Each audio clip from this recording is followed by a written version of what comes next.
Welcome back. In the previous class, I have discussed about the maps between spaces, and in today's class, I am going to discuss the application of linear map. So, let us try to see the connection between linear map and the vector space, because in linear algebra I have already discussed that one of the basic starting point is the vector space. So basically, mathematician has defined the notion of vector space. Then he looks for a natural class of transformation which preserve the notion. And in the previous class, we have seen that kind of transformation, that is isomorphism, automorphism, homomorphism, and in last point I was talking about the linear transformation. So let us start the class with this remark. So our remark you can understand like this: mathematician has defined the notion of vector space, and we have already now well aware about this concept vector space. Then he looks for a natural class of transformation,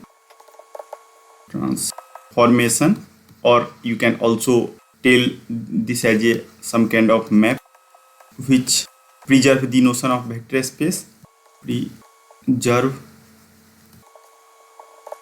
Preserve the notion. So more clearly I can again write like this. Let us change the color.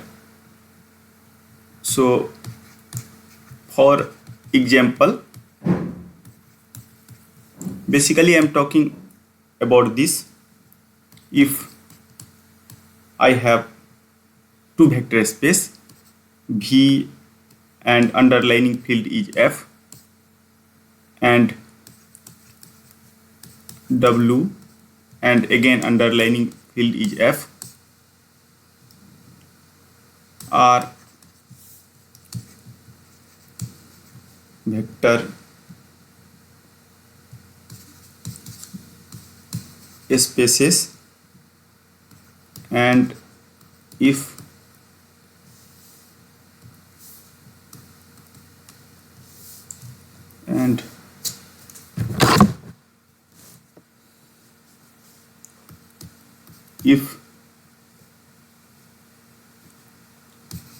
L is transformation, or you can use word map, that doesn't matter, or transformation is also some kind of function, so you can write function also of V into W,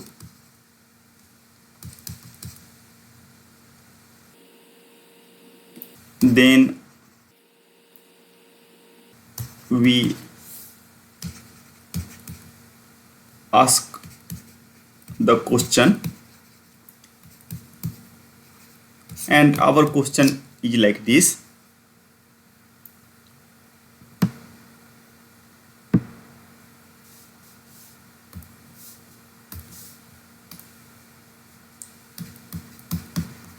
what properties must L possess in order to preserve or be consistent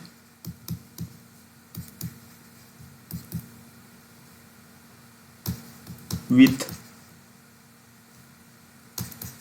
the vector space structure of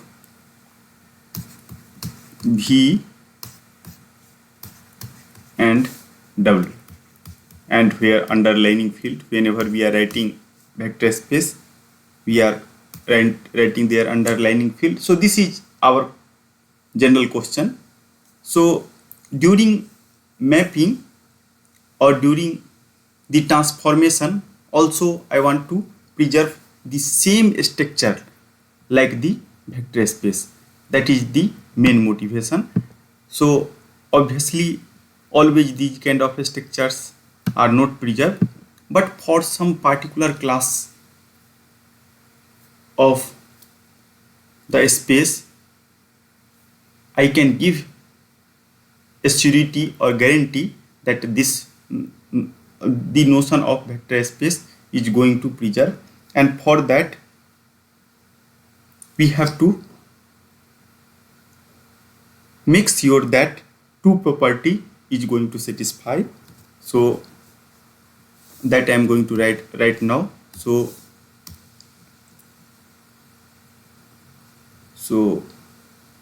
I am telling that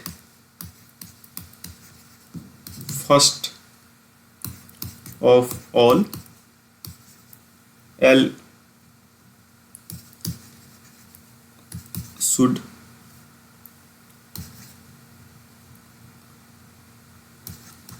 preserve the notion of sum. It means that we are talking about the following, that linear transformation L, if that will act on V1 plus V2, so they are going to generate L V1 plus L V2, and this is true for all Vi that belongs to V, this space. And apart from this, I have another notion, that so second property, so I have secondly L should preserve the notion or structure, you can tell, notion of product, and so L if act on R V, then we have R LV, and where for all R, suppose that underlining field is real, so I have written F, so it is better to write here generalized one. So R belongs to F, and for all V belongs to V. So what I am telling, that there exist different kind of transformation from one space to another space. So suppose that I have some space like this, and another space I have like this, and this space every vectors can be represented by V, and underlying scalar is F, and here I have W, and after that I have same underlining field. So we are telling that if there exists some map and I have L, so if they will satisfy property 1 and property 2, then mapping, whatever mapping, that will also preserve the notion of the vector space. So, and in previous class we have seen that this particular L is nothing but homomorphism. So basically, if you see the previous class, then I have little bit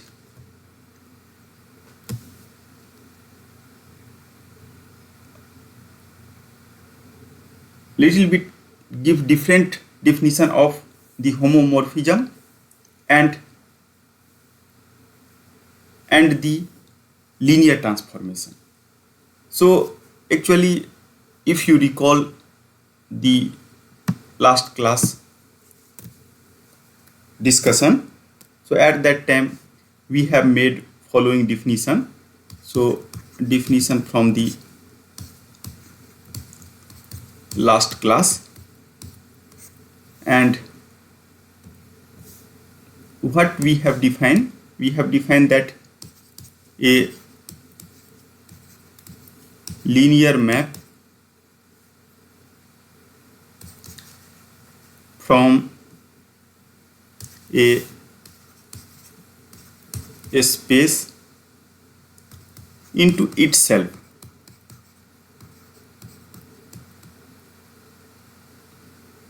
and that I have denoted by T, that is V and underlining field F, to V and underlining field F is a linear transformation.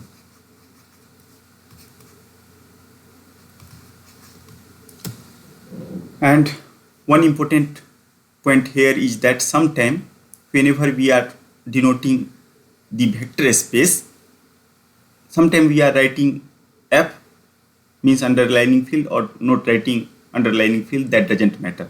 Okay, so in last class if you see that I haven't mentioned the underlining field, but here main concern is not underlining field, here main concern is mapping from one space to itself. And I have, whenever we have done mapping from V to V, we have coined different notion, and that is called linear transformation. However, I have another map which from V to W, and for V to W we have used different kind of terminology. So this kind of terminology we are using, that is called homomorphism or linear map. So if you see the engineering literature, somehow they are not making any difference between linear transformation of homomorphism. So in engineering literature we are using more general term, that is called linear transformation, in order to denote mapping from V to F and W to F. Okay, so we are not going to make any kind of difference between homomorphism, or linear map and linear transformation. So for us both are same. So that is the again remark. So but mathematically there exists a very clear difference between linear transformation and linear map. Linear map is mapping from one vector space to another vector space, but linear transformation is mapping from vector space to itself. So linear map and linear transformation are same for us. In order to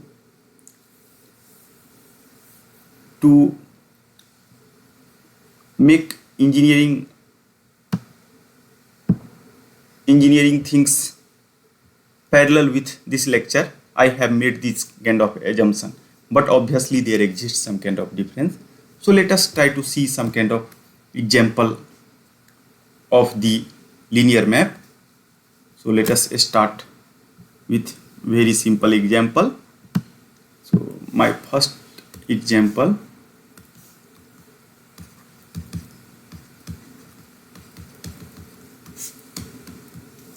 and the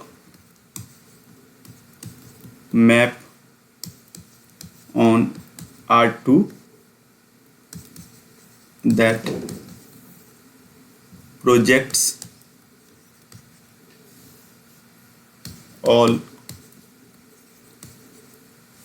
vectors down to the x-axis is a linear transformation, and it is not difficult to check. So I am not going to check two property, whatever I have written as a first and second, or I have discussed in the previous class. So here any point in R2 space can be represented by x and y, and I am talking about this mapping. So it is possible to show that both property will preserve. So this will a linear map from R2 to R2. Another important example is like this. So example, the derivative map.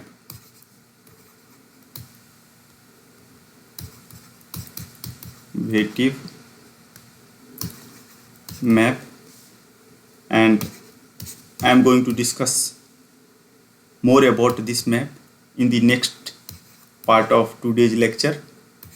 So that is polynomial Pn to Pn, and if you see this map, then basically I am talking about this polynomial, and I have a n x power n, and mapping is like this.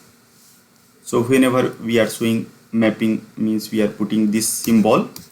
So dy dx, so a1 plus 2a2 into x, and last one is na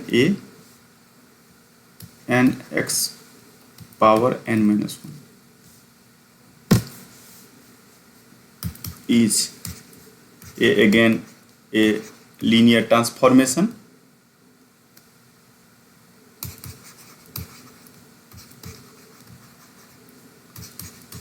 and it is clear from the calculus as this result from calculus shows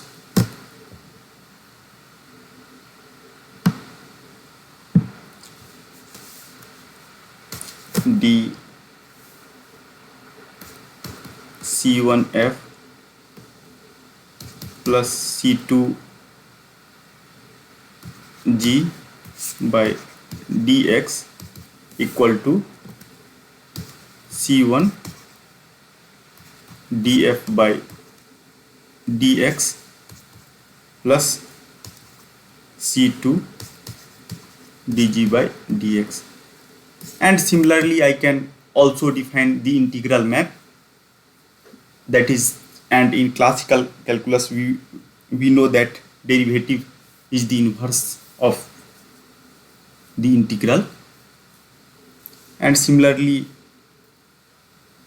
I can also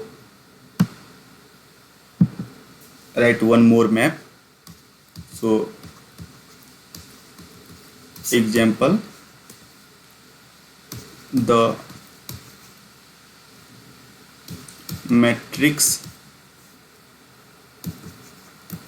transpose operation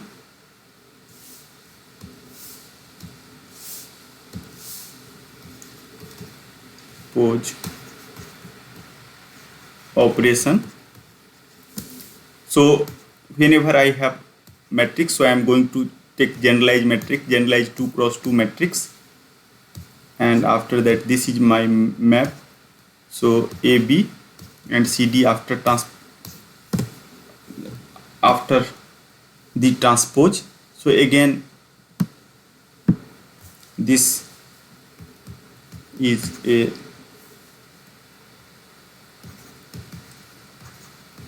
linear transformation.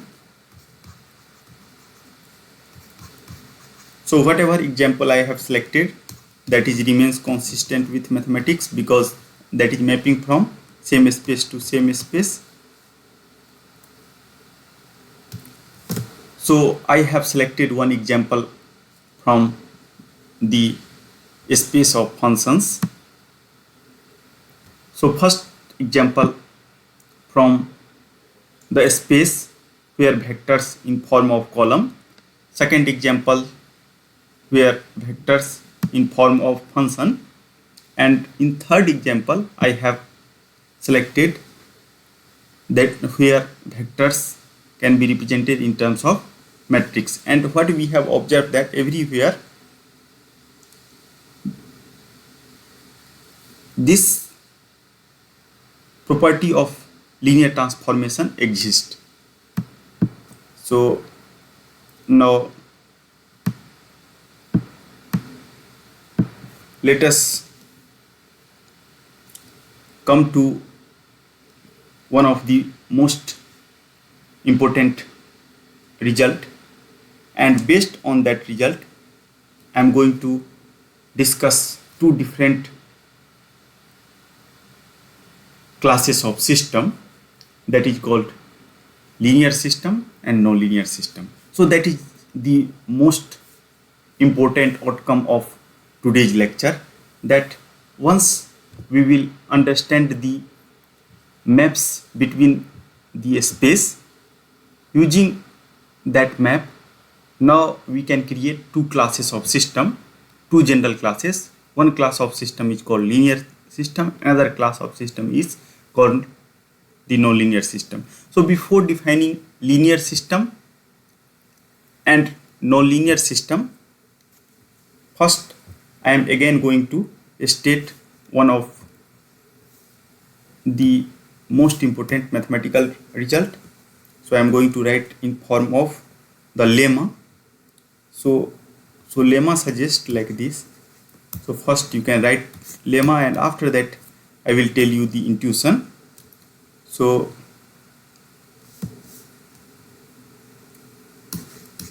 for vector spaces V, I am going to drop the notion of the field. So for vector, we are assuming that V and W underlining field F is the same. So for vector space V and W, the set of linear functions or transformation, you can tell, from V to W is itself a vector space.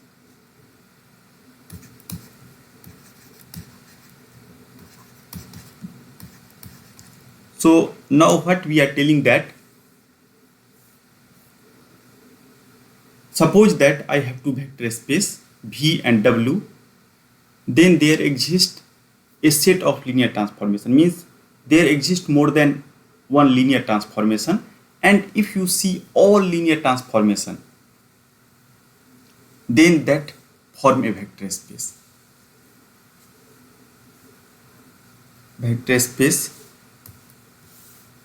a subspace of the space of all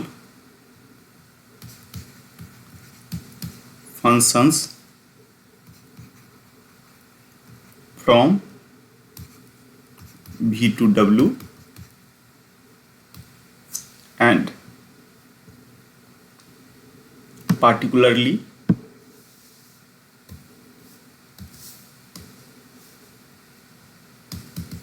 we denote the space of linear maps from V to W by this symbol V to W. So basically what I am telling, that so let us first discussion of the above lemma. So discussion about the lemma.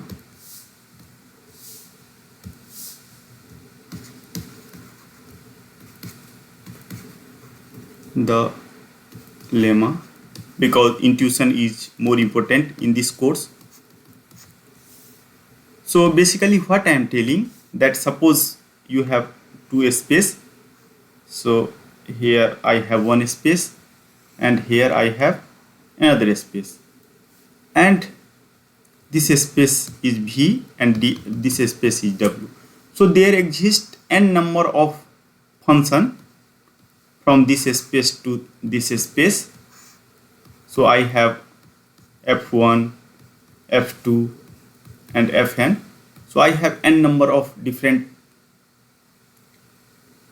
functions from V to W, and out of this n number of function, some function satisfies the property of linear map. So I will give some more example in the next part of today's class, where it is possible to show that some transformation may not be linear also. So out of this, there exists some small class of map or transformation which satisfy the property of vector space. So basically I am talking about this kind of transformation. So suppose that I have n number of transformation, out of them k transformation will satisfy this kind of property. So somehow if you collect all transformation, so suppose that I have some space. Now again you can draw another space. So suppose that I have this space and this is of a space of all transformation. So basically linear transformation is lying inside this, and this particular thing is linear transformation.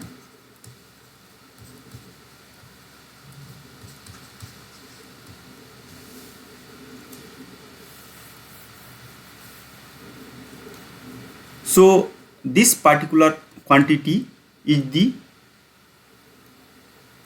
subspace of the all transformation. So this form a subspace. So now we have to prove that this is really form a subspace or not. So let us now come to the formal proof, and proof is very easy.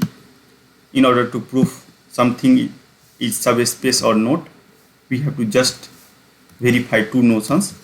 So let us talk about the proof of this lemma. So this set is non-empty. So first we have to, whenever we are talking about mapping, then we have to talk about non-empty map, because it contains the zero homomorphism. It means that zero vector in space V map to zero vector in the space W. So that is the meaning of this particular sentence. So once 0 is fixed, so to show that it is a subspace, we need only check that it is closed under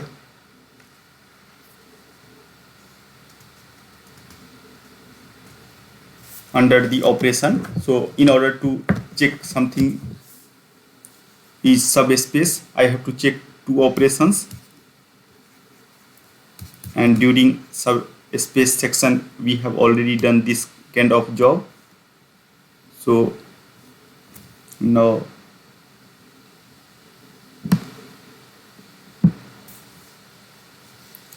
let two map F and G, which is going to map from vector space V to W, be a linear, because we are just concentrated on linear map. Then the operation of function addition is preserved.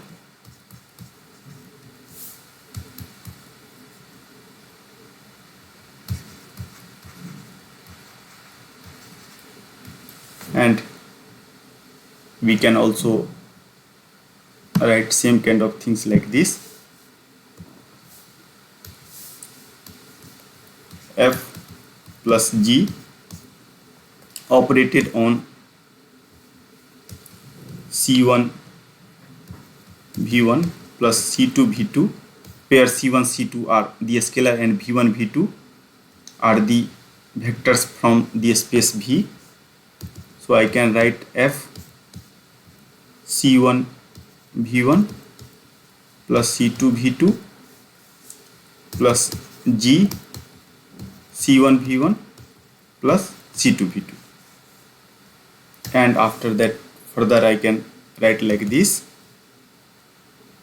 C1 F, because I have already assumed that F and G are linear, so I can also write like this, plus C2 F into V2 plus G C1 G V1 and plus C2 G V2, and after that I can collect the terms. So C1 F plus G V1 and plus C2 F plus G into V2. And so we have already checked that addition operation is preserved. So now I have to check about the scalar multiplication in order to prove the subspace, as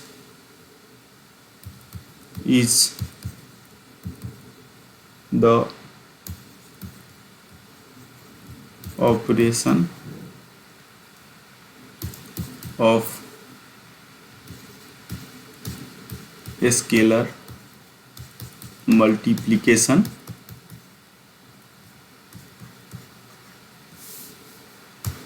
of a function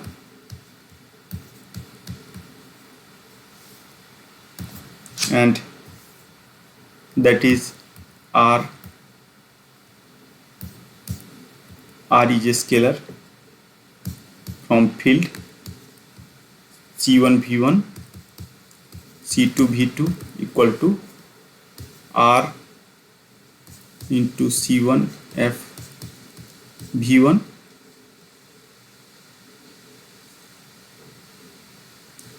plus C2 F V2, and after that I can also write like this: C1 R F V1 plus C2 R F V2, and since addition and scalar multiplication is preserved, also zero vector from V map to zero vector in W. So due to this reason I can write that hence L, V and W is a subspace. So it means that this map is not able to cover the whole space, only it is able to cover the some part of space. So due to that reason, now whatever now I am going to talk, that is the classification of the system based on the above discussion. So some part is lie inside the subspace, some part may not be. So let us try to start the discussion, and our discussion is now about the linear and non-linear systems.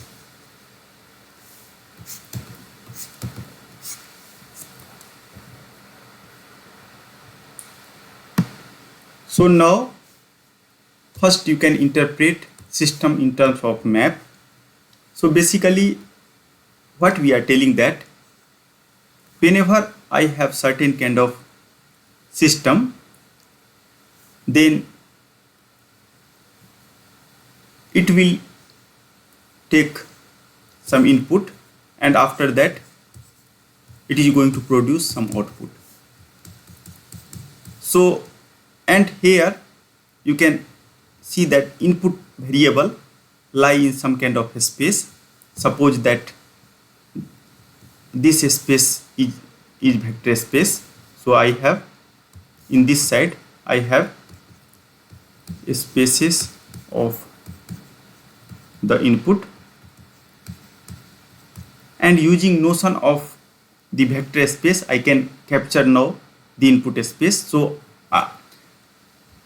in practical situation or practical scenario, we may have more than one input, and after that here I have spaces of the output, and I can assume that these spaces are satisfying the property of the vector space, because most of time we are applying some kind of function here, some kind of quantity here, and this acts like some kind of transformation of function, and after that we are getting some kind of output in form of function. So sometime it might happens that here spaces where quantity in form of the column vector, and after that whatever output we are getting here, that is the function. So here basically I have system, and this system is nothing but maps. So this is basically mapping from input to output. Now let us try to use the previous lemma. So what previous lemma suggests that if there exists some kind of mapping from input space to output space, then certain maps are linear, certain is not linear.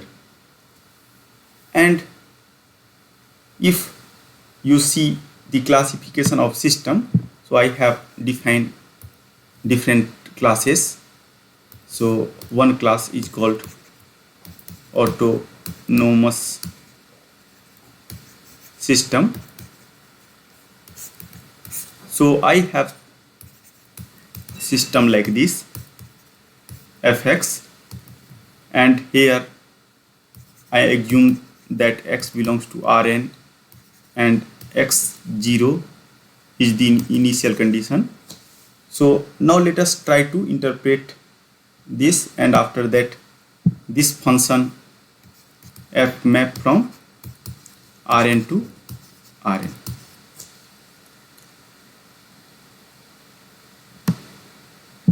So now I have this kind of situation. I have here function f, and in this side I have again mapping from input to output. So input I am going to give as a x0, information of x0 I am going to provide. So basically I am going to provide x0, and this belongs to Rn. So basically everything in form of columns. So I have x01 to suppose x0n. So here every input in form of column vectors.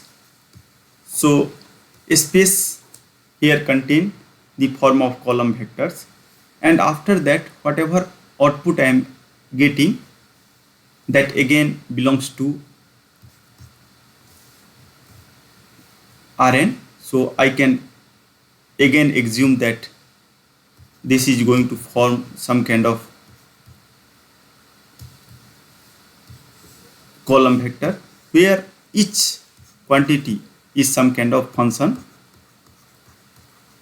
So this space is spaces of function.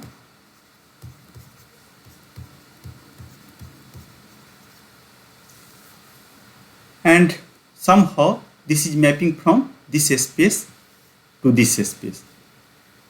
Now since I am talking about the autonomous system, means more generalized class of system, and I have also defined another class, that class is called force system.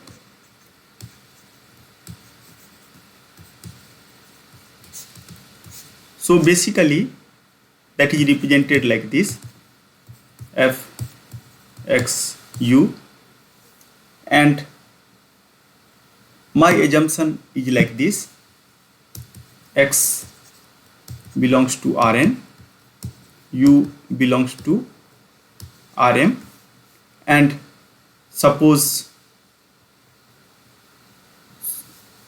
that my output y is exactly equal to x, and f is now Cartesian product of Rn Rm, that is map back to Rn. So basically, or one more important thing, you can also write like this: y equal to, either you can write hx and this belongs to Rp. For more generalization I have written this. So this is the notion of the force system, where forcing function is also involved. If you see this space, so basically now our situation is like this. So now again I have some system here. Now I have two different input. So here first input, that is x0, that is form of column vectors, and which has n number of column, n number of element in each column. Here again u is in form of column,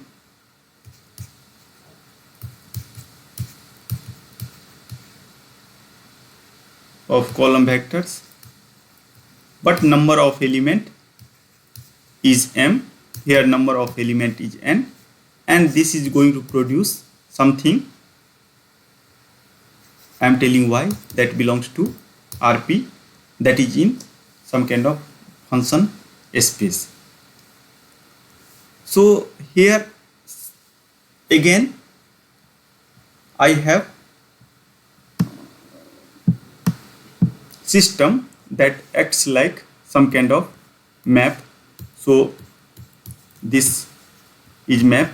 So this map may satisfy our previous property, means that here you can see that I have input side I have some kind of vector space, output side I have some kind of vector space, and this map is going to preserve the property of vector space, means whatever, because I am talking about generalized system. So generalized system means using this notion I am going to capture mechanical system, electrical system, or electronic system, and whatever class of system, biological system. So for each class of system I have different maps. So if I consider all map together, so system means here all maps, all possible maps between input and output. So some map will satisfy the property of linear transformation, some is not going to satisfy the property of the linear transformation. So those who are going to satisfy the property of the linear transformation is called the linear map. So let us now come to the formal definition of the linear system. I hope that you may have understood the problem statement. Statement is, here I have infinite many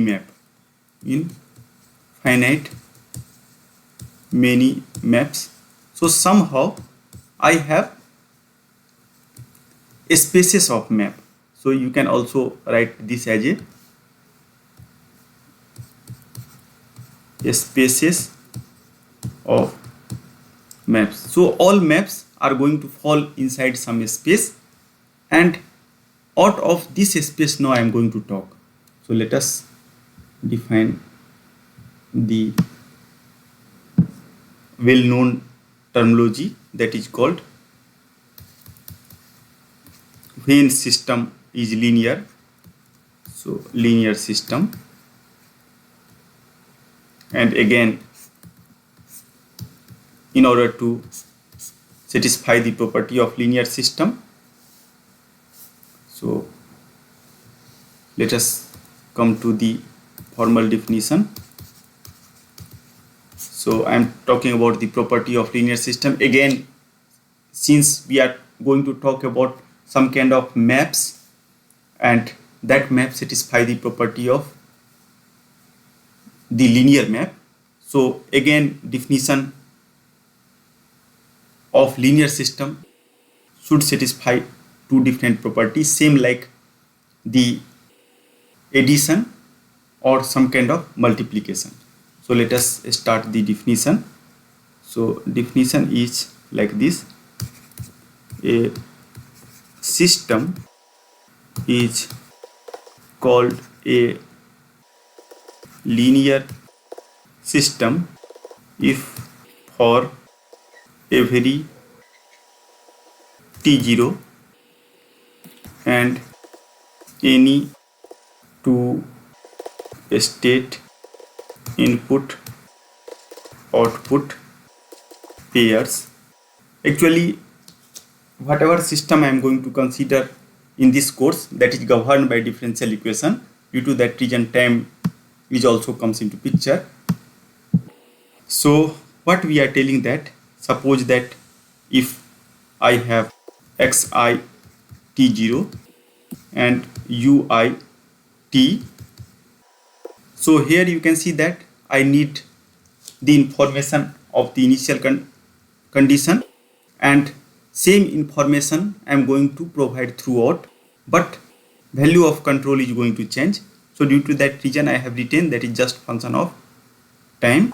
So t greater than equal to t0, and that is going to produce yi t for all t greater than equal to t0, and two state input or output pair I am considering. So I equal to 1 and 2.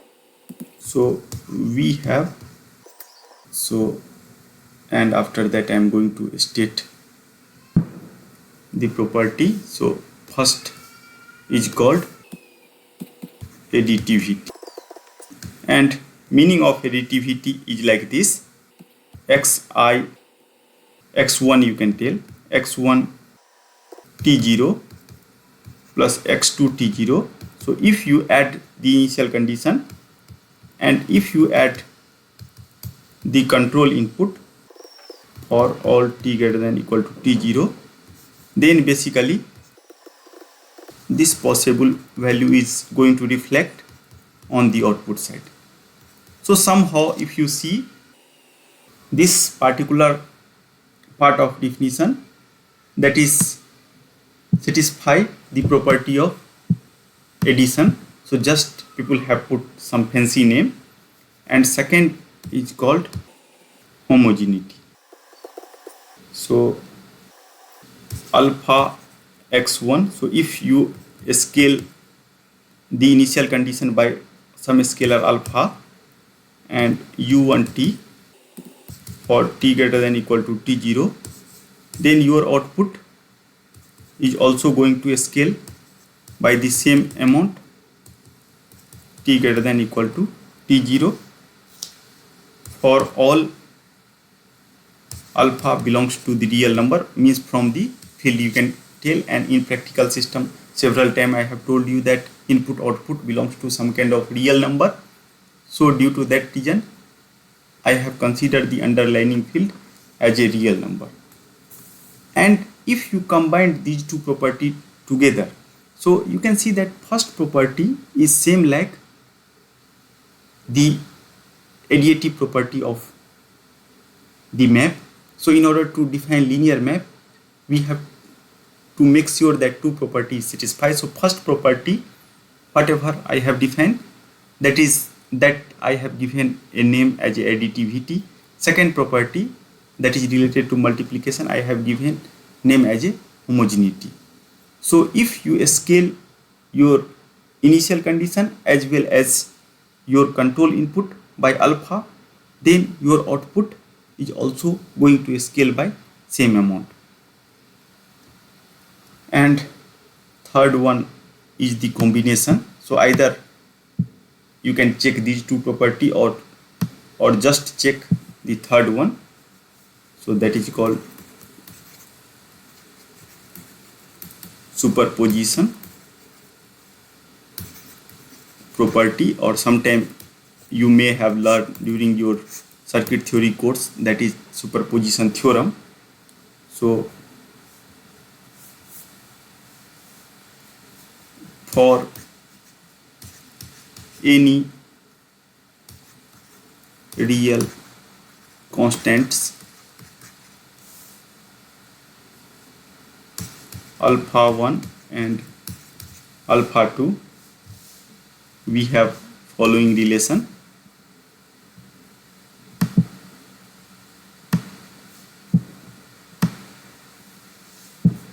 That is alpha x1 t0 plus alpha 2 x2 t0, and if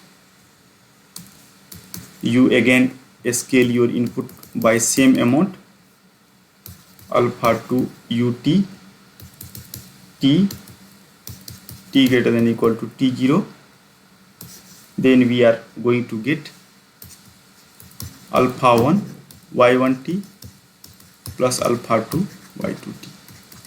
So you can see that both thing, additivity as well as homogeneity, is going to absorb here. So I can also tell that if system satisfy the superposition property, then that particular system or particular map is called the linear map. So now let us directly jump to the nonlinear system. So just I have to make this kind of definition now. So nonlinear system. So a system is called nonlinear if the superposition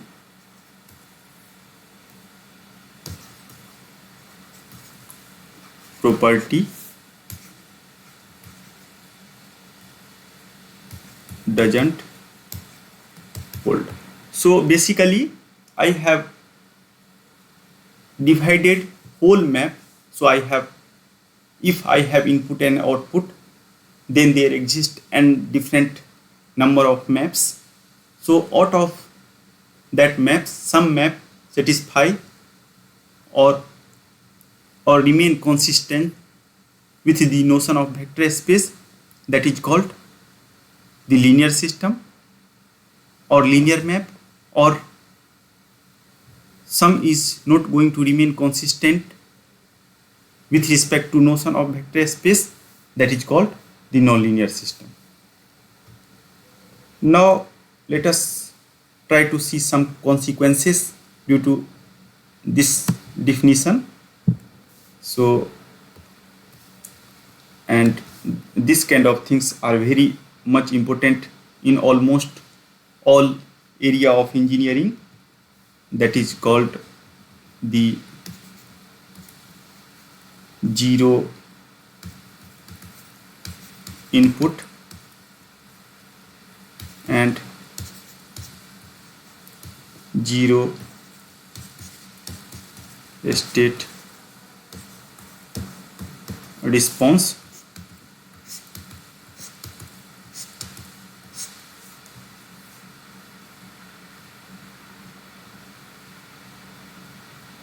So let us first talk about the definition of the zero input response. So definition of zero input response, and this definition suggests that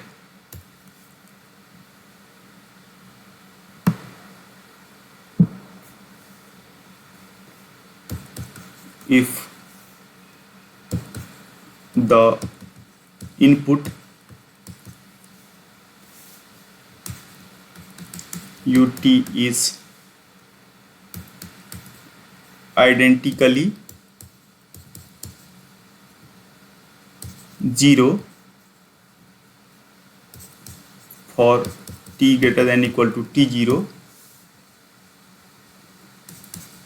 then output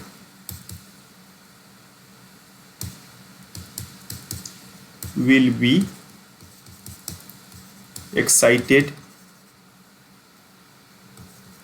exclusively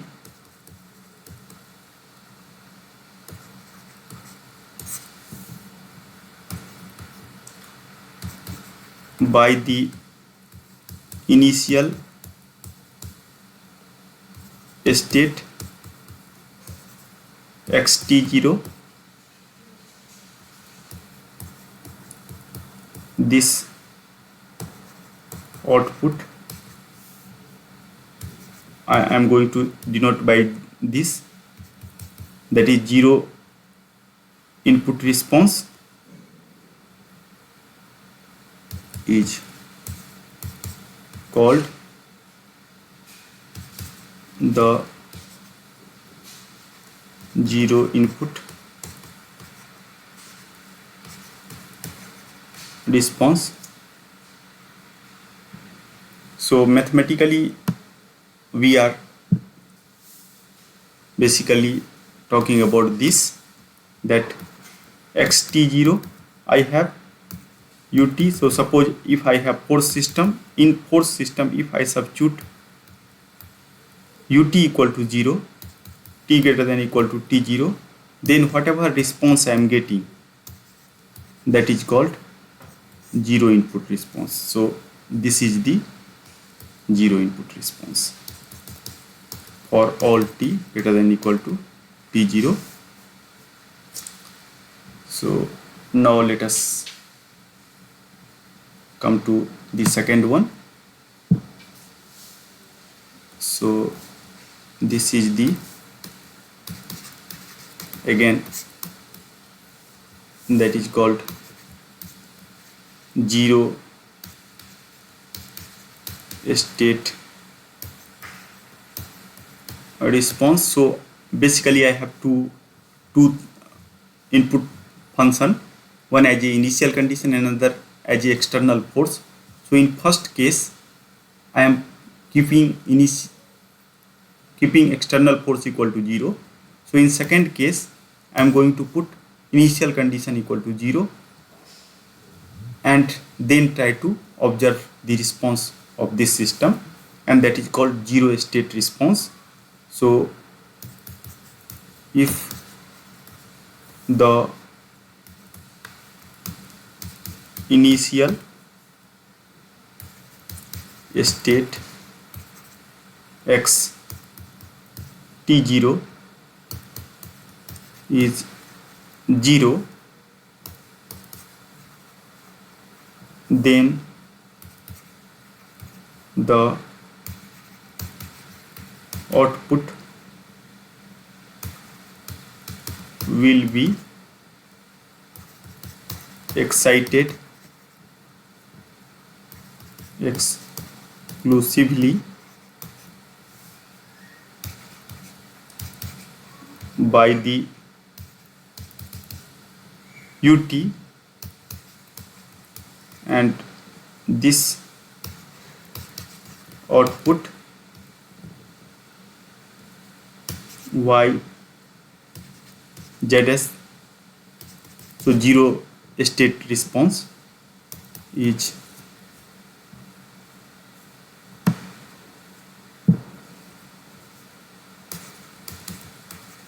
called the zero state response. So basically in form of mathematics I can write like this. So I am keeping x t 0 equal to 0 for all t greater than equal to t0, and ut this kind of condition I have. So now I have this t greater than equal to t0. So that is called zero state response. So what is beauty? Beauty is like this. Suppose that if I have some linear system and if I have to know the overall response, and we know from the definition that linear system satisfy the property of additivity. So what we will do, first I will put the all external forcing function equal to 0, and after that I will record the response, and after that what I will do, I will keep the initial condition, means system is in rest, and after that I will apply the external force, and in this way I will again record the response, and finally overall response is just the summation of these two. And this is only true for the linear system, because linear system or linear map is only satisfy this kind of property. So after that additivity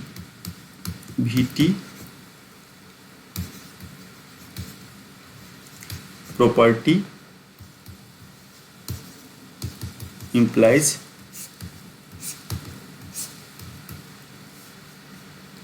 that response equal to zero input response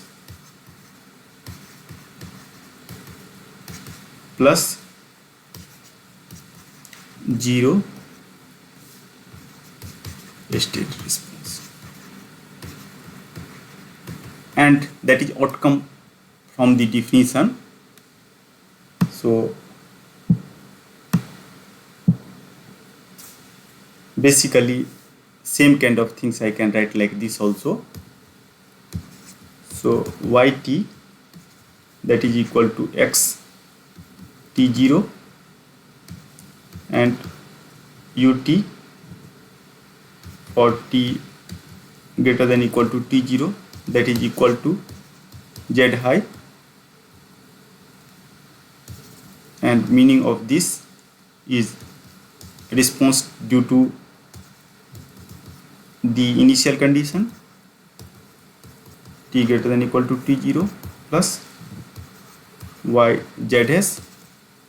So that is x t0 equal to 0 and ut for all t greater than equal to t0.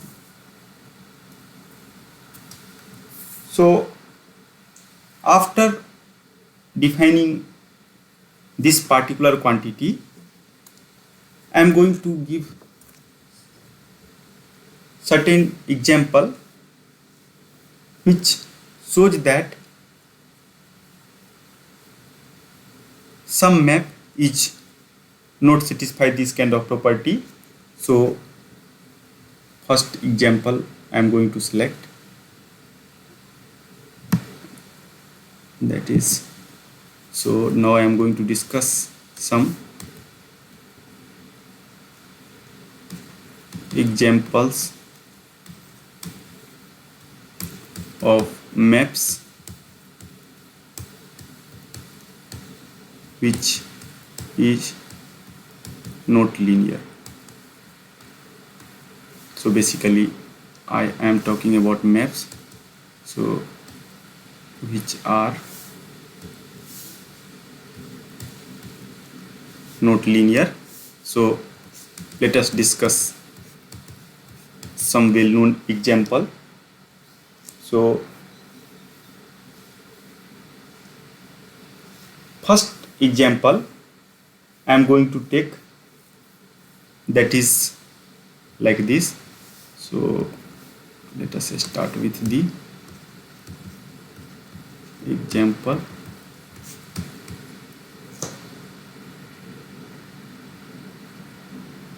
That I am going to talk about the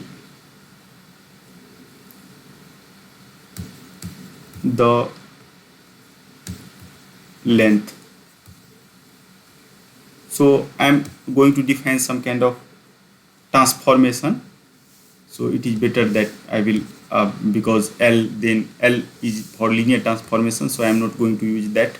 So I am going to use general transformation T operated on some vector V, and suppose that generate this kind of things. So this is nothing but norm. So we will see the norm in the next part of this course. Is not a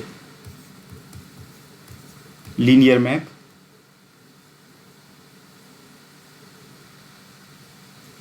and because V plus W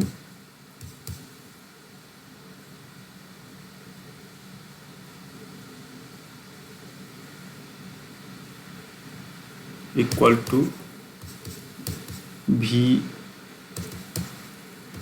plus W, that is the first requirement. And second requirement is like this: C into V, that is, so most of time these two are false, so both are false. And we will see some more place. If this is true, in some case it is possible to show that this and this will true. At that time again structure is same like the vector space, and that is called linear map. But generally this is not true always. Now again suppose the second map. So I am going to consider the second example, and that is example of the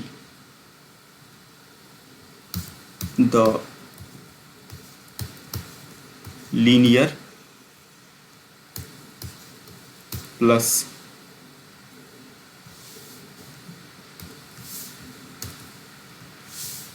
linear plus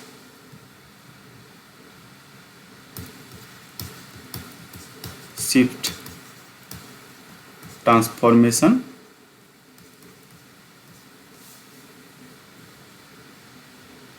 So that I am going to define like this. So if TV equal to A, matrix A and V, it is possible to show that it will satisfy both the property.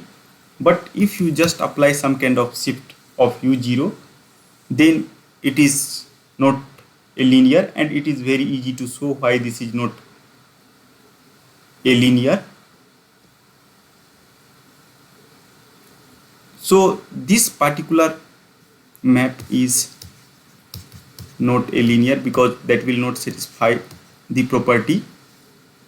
just you can take two vector v and w.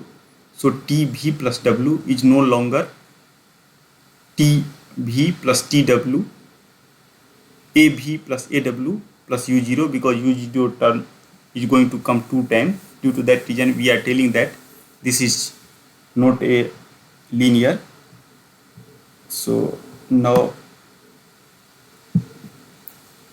let us give some name.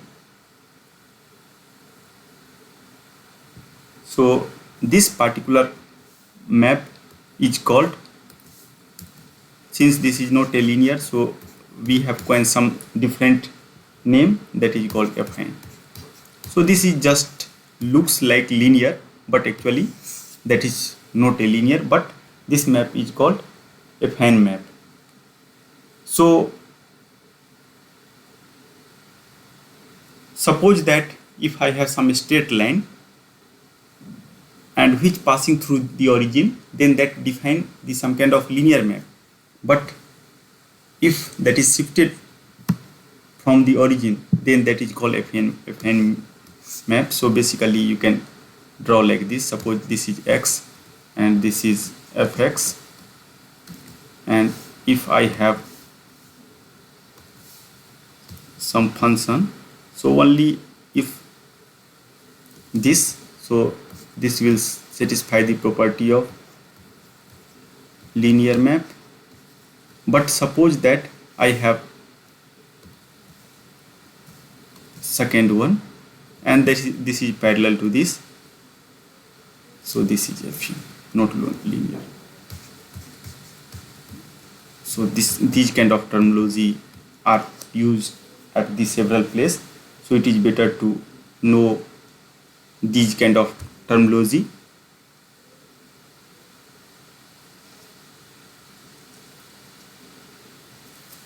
Now one more important quantity, that is called linearity. So what till now we have understood what is meaning of additivity, what is meaning of the what is the meaning of homogeneity, what is the meaning of superposition. Another most important quantity that we have learned at the several places, so that is called the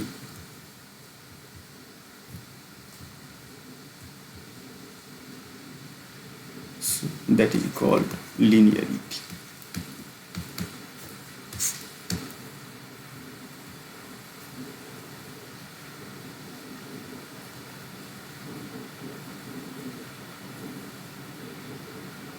So basically linearity means, suppose that I have some vector like this, c1 v1, c2 v2, c3 v3, or cn vn. So it is going to transform, so must transform to like this, c1 t v1, c2 t v2, or cn t vn.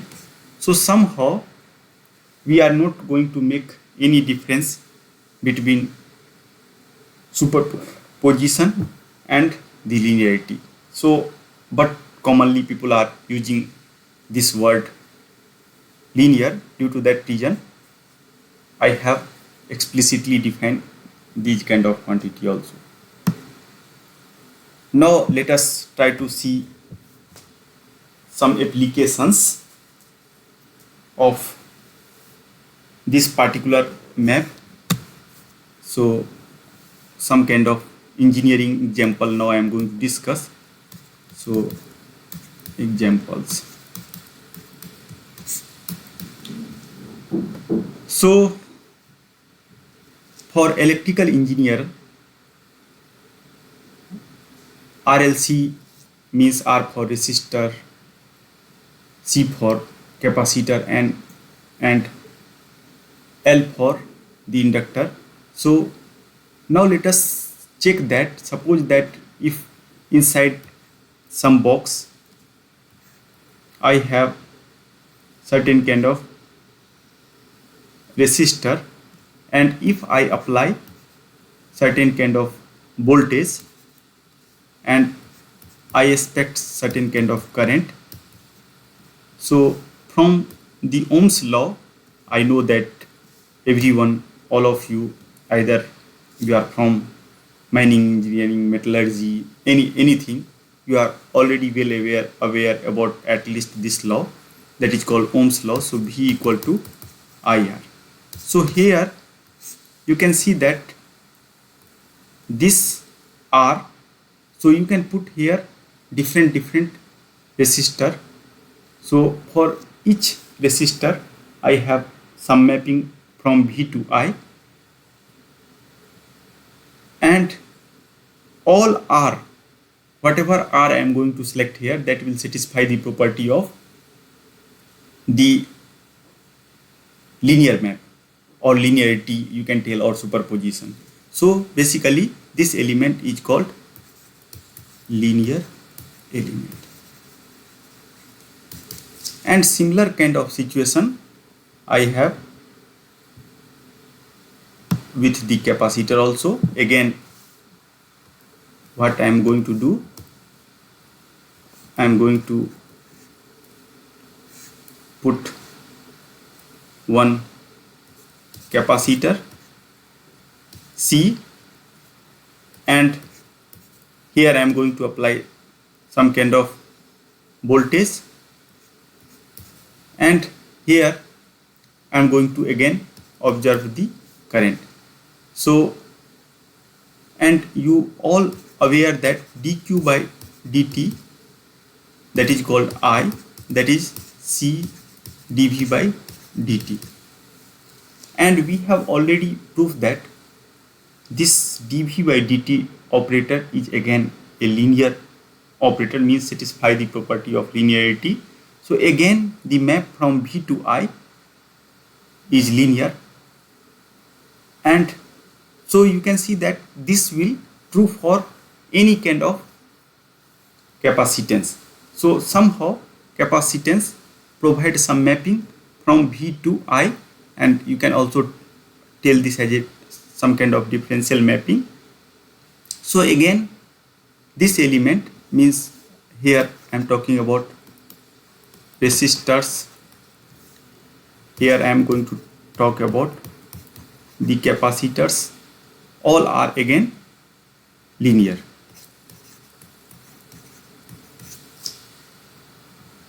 Similar kind of a story is true for the inductor. So now inside the box you can just keep the inductor.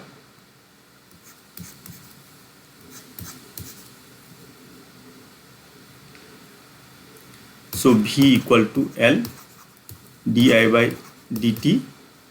So what I am telling, that here whatever, either you can keep here I and try to observe the V here. So I am going to change this map like this. So again you can take any value of L that is going to satisfy this kind of property. So again inductor is a linear element, and this is not only true for RLC. Now what you can do, you can replace the inside system by some kind of a spring. So suppose I have, this is the spring, and force, you know that is defined like this. So suppose that if I apply some X here and F is going to generated here, so K is a spring, so all set of linear spring will satisfy this kind of property. Or in another way, if there exists some kind of a spring, and if I will do some kind of experiment, and if I will get this kind of expression, then this spring is called linear spring. Obviously we have also non-linear spring, and at that time relation is like this. So this, suppose again, if you apply x here, and you are going to generate some force, and if force is k1 x plus k2 x cube, something like this, so this will not a linear map. So not a linear. And similar kind of things I can also talk about the damper. So suppose if I have some kind of damper, so, and if I see the force due to damping element, so this is B, so B x dot, if that will satisfy this kind of characteristic, it means that if I will give x dot, I am going to get this kind of force. So again this is called linear damper. And almost every branch of engineering, these kind of concepts are very, very common. And not only this, now you can connect all linear element due to additivity. Due to that reason, again whole system become the linear again. So if you talk about, so remark is like this: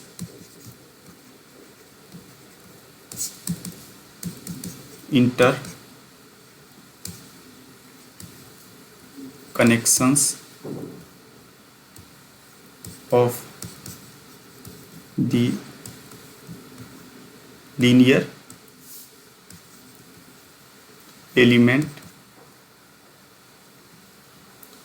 elements form a linear network. So again, now you can connect these kind of object in any arbitrary way. Again, our overall system remains the linear. So now you try to see one of the very good property of the linear circuit or network. So I am going to collect that example from the electrical engineering. And what is beauty involved in that example? That due to the linearity property, from false information it is possible to extract the true information. So now our next discussion is, so example, next example is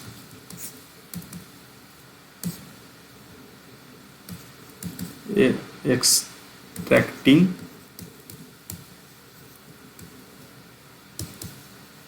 true information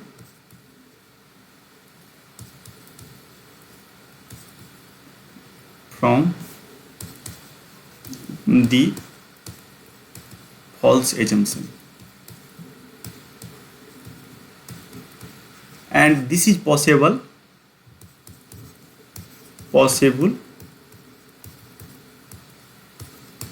due to linearity. So let us first see the example, and example is very, very simple. So I hope that irrespective of your branch, you are able to understand these concept. So what I am assuming, assume I0 equal to 1 ampere. So I am going to draw one electrical circuit, and use linearity to find the actual value of I0 in the circuit. So let us first draw the simple electrical circuit. So what I am assuming that this circuit is excited by some kind of current source of 15 ampere, and I have one resistor. After that another resistor. I have already told you that due to the additivity property or linearity property, you can connect infinite many resistor or linear element, still our circuit remains linear. So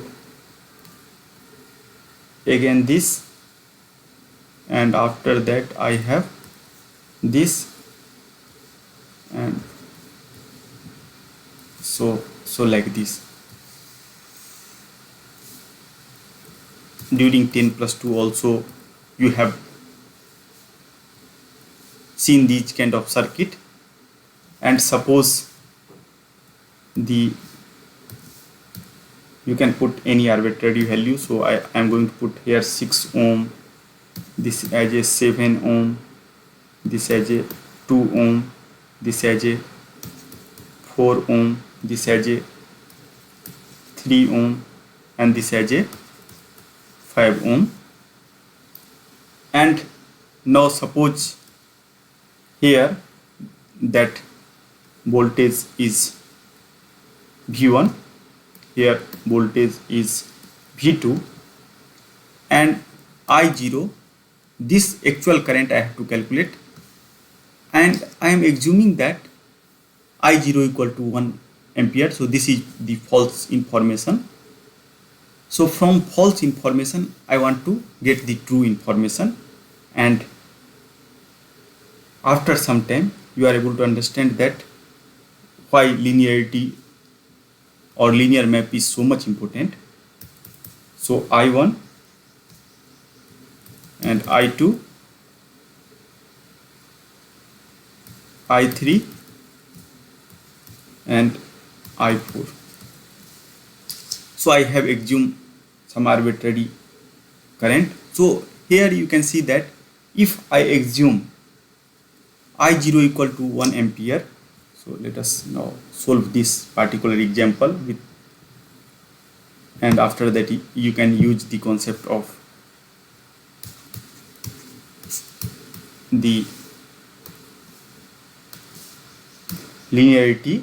So if I0 equal to 1 ampere, if this is 1 ampere, then I can tell that V1, this is ground, so this is at 0 volt. So you can see that this is V1, means voltage across this particular resistor, that is 3 plus 5, means these two resistors are in series.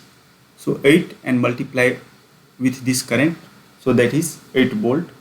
So basically V1 equal to 3 plus 5 I0, that is 8 volt.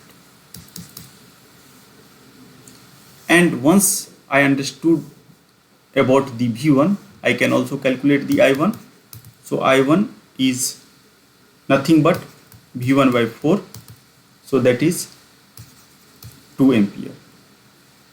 And now here at this particular node V1, I have two different current. One current is I0, that is going out in this particular branch, and I1 So from here I can also write I2 equal to I1 plus I0, and I have already assumed I0 equal to 1, and based on that I have calculated I1, that is 2. So again that is false current. So this is 3 ampere.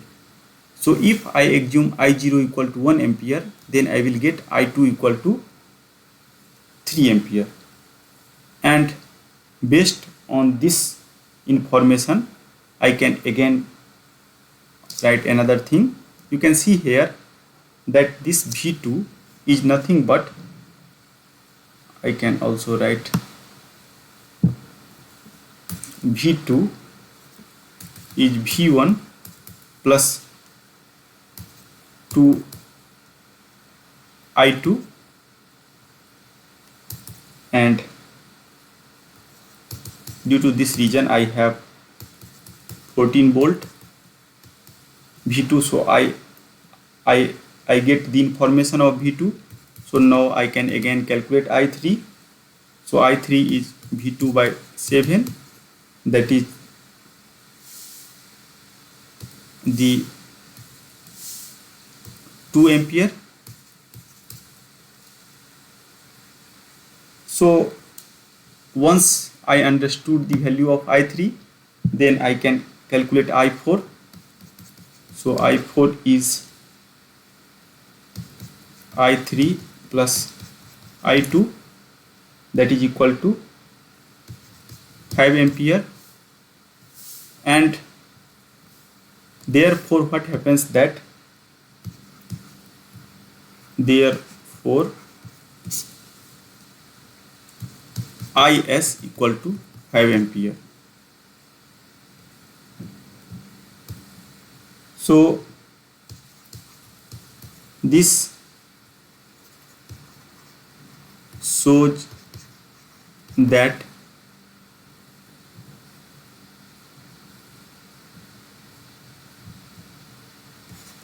assuming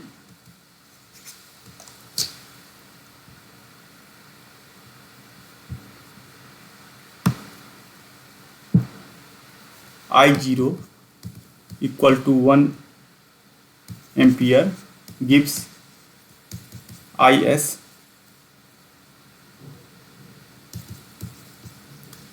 5 ampere. So but our original source or input current is 15 ampere. So just I have to do a scaling. So the actual source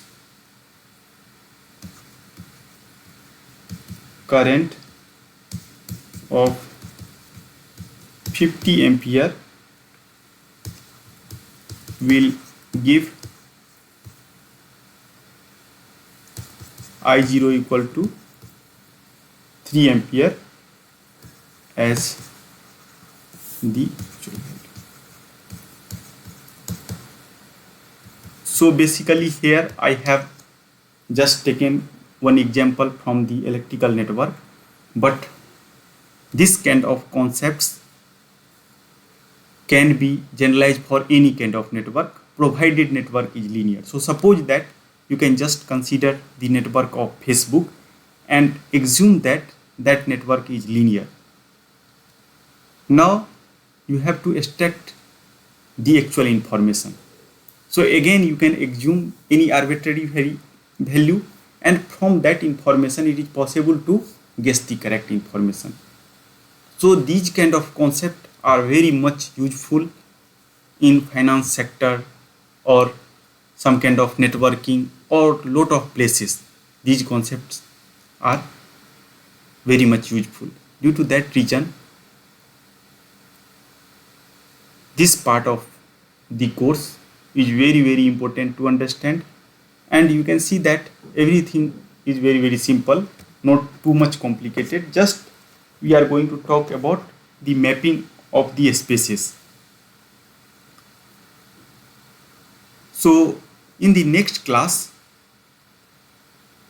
I am going to give the example of the linear systems, and after that I will discuss that suppose that if I have some kind of nonlinear system, then is it possible to convert that nonlinear system into linear system for some small space or some small neighborhood about the some operating point or not? If yes, then how to do that? With this discussion, I am going